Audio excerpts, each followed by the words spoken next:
Hello mga kabayans, what's up? This is Mr. Rio once again. So sa last video ko mga idol, hinamon ko po ng vlog war kasi bangkay, sangkay sablay mga idols. Grabe talaga tong sangkay na to no? Kapag gumawa ng vlog, ang OA talaga no? Napakatindi daw ng regalo ni Bangag para daw sa mga DDS loyalistas daw. Di niya lang sabihing mga Pilipino no? Putya matindi na pala sa kanya, yung Pamilya Pass 1+3 na yon, may bayad pa rin yun di ba? Tapos, every Sunday lang ng June, Diyos ko Lord naman. Sangkay, ang maasabi ko lang sa'yo ang barat ng amo mo sa totoo lang. Tapos, kung makalagay pa ng caption, exaggerated ang putya. Akala mo naman may something special sa video na ginawa niya no? Saka marami rin po sa akin nagme-message na may video ka daw tungkol sa Kalyano Gold ng mga Marcos. Ako guys, aminado ako. Nakabilang ako sa mga na-scam ng Kalyano Gold na yan. Nagkaroon pa nga ako ng video about that, diba? And I regret na ginawa ko yun. Siyempre matindi yung mga sinasabi nila noon na yun daw po ang dahilan kaya sobrang yaman daw ng mga Marcos noon, diba? Yun po yung sinasabi nilang rason o paliwanag ng ill-gotten wealth ni Marcos, diba mga idols? Pero nung naging presidente na si Bangag, dun ko lang po napatunayan na ang pesteng Kalyano Gold na yan ng mga Marcoses ay isang kathang isip lamang. At isa lamang scapegoat para pagtakpan ang ill-gotten wealth ni Marcos Sr. Ano nga ang sabi ni Bangag noon about Kalyano Gold? Watch this mga idol. Marcos Gold nga po ba? Wala pa ako nakikitang gold sa buong buhay ko. Kaya nagugulat kami pag pinag-uusapan yan. Kung saan daw nanggaling, kung saan daw ginagamit. Kung talagang meron yan, 35 taon na kaming wala yung father ko sa president. Nasa na yung gold na sinasabi nila? Siguro naman sa tunito nila na sinasabi nila. Hindi hanggang ngayon, hindi pa nila mahanap. Hindi nila mahanap because it doesn't exist. Imagine pagkatapos ng lahat ng pagpapakalat nila ng Kalyano Gold propaganda na yon, sa kanya biglang babawiin ng mga claims sa propaganda na yon. Imagine that? So meaning those information are just red propaganda para hikayatin o lokohin ng taong bayan para iboto siya sa pagka-presidente. Diba? Ganun lang yun. Sinabi niya yung mga kataga na yon para wala nang asahan ang taong bayan na ibibigay nila sa taong bayan ang yaman na yon. Siyempre para wala silang kahati kung sakasakalin totoo yun. Diba? Putya inidulo ko ang tatay niya dahil sa mga nagawa niya. Pero yung about sa ill-gotten wealth, mukhang malabo na po na mapagtakpan nila ang mga yon. Sadyang pinagana lang talaga ng mga Marcoses ang pera nila para makalikha ng mga red propaganda para pabanguhin ang pangalan nilang naaagnas na. Diba? And they succeeded. Look at him now. Diba? He is the President of the Republic. Most probably the most stupid and weakest president in the history of our government.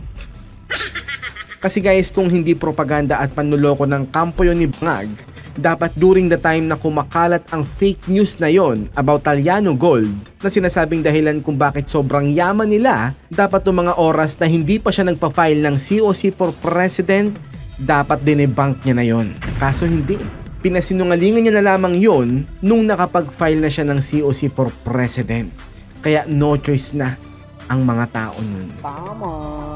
Kasi kung pinasinungalingan niya na yun noon pa, edi sana pinush na lang po natin si VP Sara na tumakbo sa pagka-presidente, di ba? Kasi wala naman ang aasahan ng lahat sa pesteng gold na pinagkakalat ng kampo nila noon, di ba? So it simply means na fooling the masses about the Kalyano Gold is really intentional talaga. Kaya nga nabansagan si Bangag na budol-budol man Kasi nga, nabudol niya ang mga Pilipino. Yun ang dahilan kaya wala nang tiwala ang mga Pilipino dyan kay Bangag. Diba? Kalyano Gold pa more. So ngayon mga idols, bago tayo tumungo sa ating paksa, panoorin po muna natin ang advantage and mga disadvantages ng NCAP or No Contact Apprehension Policy dyan sa Kamaynilaan mga idols. Let's go! The No Contact Apprehension Policy. NCAP in the Philippines uses surveillance cameras and digital systems to catch traffic violators without face-to-face interaction.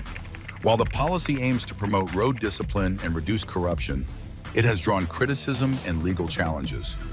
Here are the main disadvantages of NCAP in the Philippine context. Disadvantages of NCAP No Contact Apprehension Policy. 1. Due process concerns. Many motorists receive violation notices weeks or months later, with little opportunity to dispute or clarify the incident before fines accumulate. The lack of immediate notification can deny drivers the chance to correct behavior or defend themselves, violating their right to due process under Philippine law. 2. Unclear accountability. Violation notices are sent to the registered owner, not necessarily the actual driver at the time. This causes problems for families with multiple drivers sharing a car, companies with fleet vehicles, vehicles sold but not yet officially transferred. 3.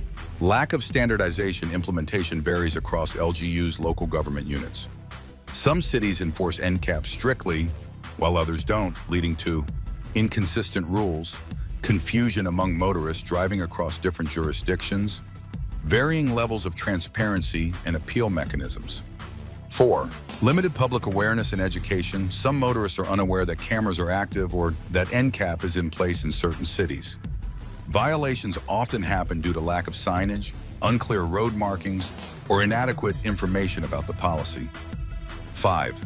Potential for abuse or errors. Cameras or AI systems can misidentify plate numbers, especially for old or dirty plates, temporary or improvised plates.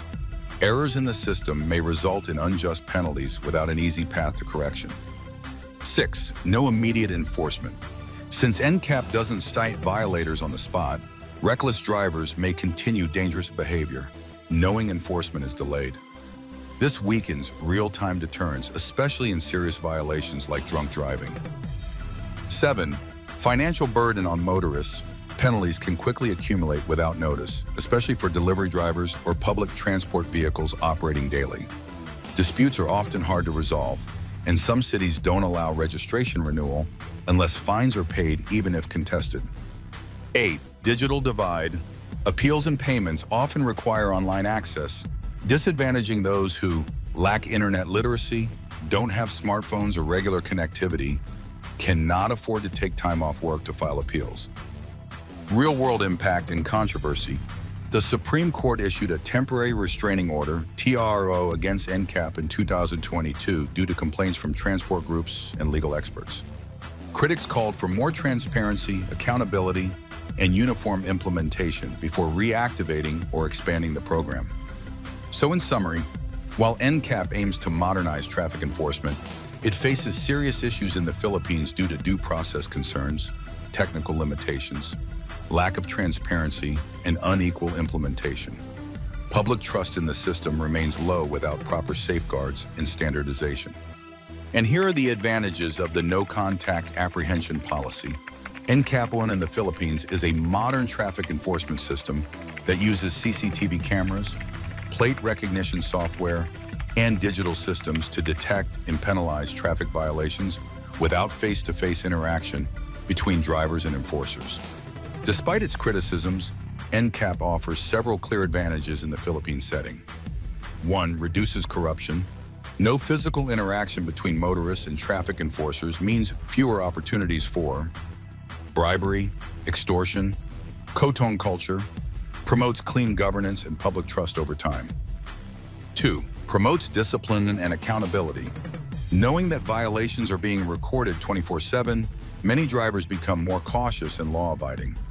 Encourages respect for traffic lights, speed limits, loading and unloading zones, bus lanes and intersections. 3. Less traffic disruption. Since there's no need to stop violators on the spot, traffic flow is smoother, prevents bottlenecks caused by roadside apprehensions, especially during rush hour.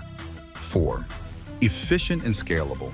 A few cameras can monitor thousands of vehicles daily, unlike human enforcers who are limited by time and scope. Helpful in areas with limited manpower or high traffic volume. 5. Digital record for transparency.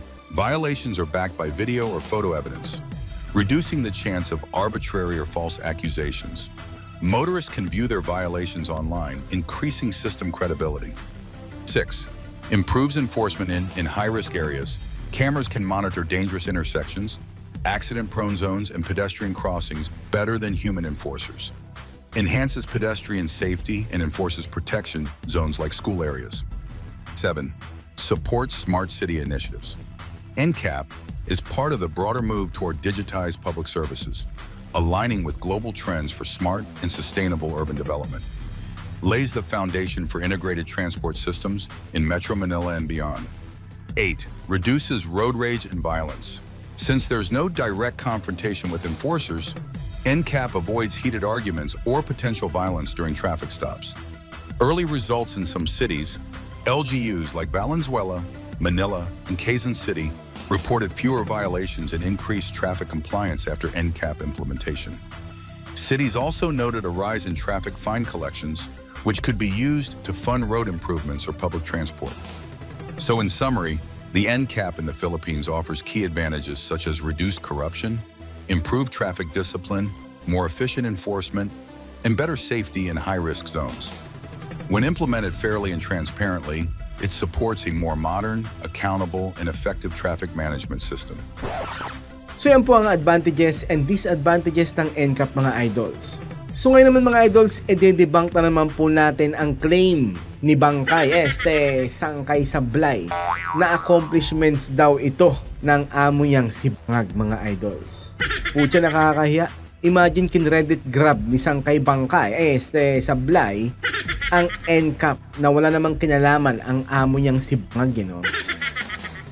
Another misinformation na naman, mga idols. Nakakaya ka talaga, Sangkay Bangkay. Sablay pala. So, ang tanong mga idols, dapat nga bang isama sa mga accomplishments ng amo niyang si Bagski ang NCAP? So, bago po natin sagutin yan mga idol, ang NCAP ay isa pong pulisiya sa trapiko na gumagamit ng CCTV at automated system upang mahuli ang mga traffic violators ng hindi pisikal na humihinto or hinuhuli ng traffic enforcers. Okay? Bagamat may mga lugar na ipinapatupad dito sa panahon ni Bangag, hindi po ito kabilang sa mga programa niya. Okay? Pero sinasabi ng mga ululista, dapat daw isama yan sa accomplishment ng amo nila. Kasi nangyari daw sa panahon niya. Ang sagot ko naman doon, hindi porket sinusuportahan niya ang NCAP, dapat nang isama sa accomplishment niya. Putya, mahiya naman siya, uy. So to answer the question earlier, the answer is no. Okay? So bakit hindi niya ito pwedeng isama sa mga accomplishments niya? Simple lang mga idols. Kasi inumpisahan po ang NCAP bago pa lang siya maging panggulo, pangulo ng bansa. Halimbawa, ang lungsod gaya ng Manila, Valenzuela at Parañaque ay nagsimulang magpatupad ng NCAP bago pa ang kanyang termino. Nagkaroon pa nga ito ng kontrobersya sa legal issue, di ba? Kasi sinuspindi ng Korte Suprema noong 2022 dahil sa mga reklamo ukol sa due process, transparency at pagiging anti-poor daw nito. Ang tanong, anti-poor nga ba ito? The answer is no. Kasi ang totoo, anti-kamote ang NCAP mga idols. Pero anti-poor? No. Not even close. At papaano magiging anti-poor yun? Puro may mga sasakyan ang mga maaapektuhan nito. Hindi naman yung mga nasa laylayan. Diba? So in conclusion, hindi po ito kabilang sa mga pangunahing accomplishments ni Bangag.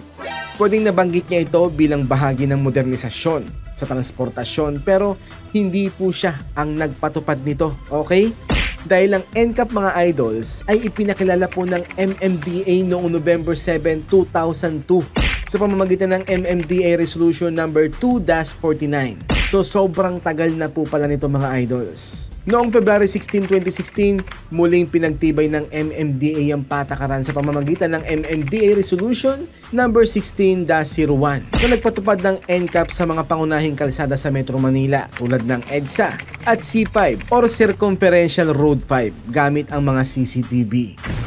Bukod sa MMDA, ang mga LGUs ay nagsimula rin po magpatupad ng kanilang bersyon ng NCAP noong 2018. Gaya na lang po ng lungsod ng Parañaque na sila po ang kauna-unahang LGU sa bansa na nagpatupad ng fully unmanned traffic apprehension system.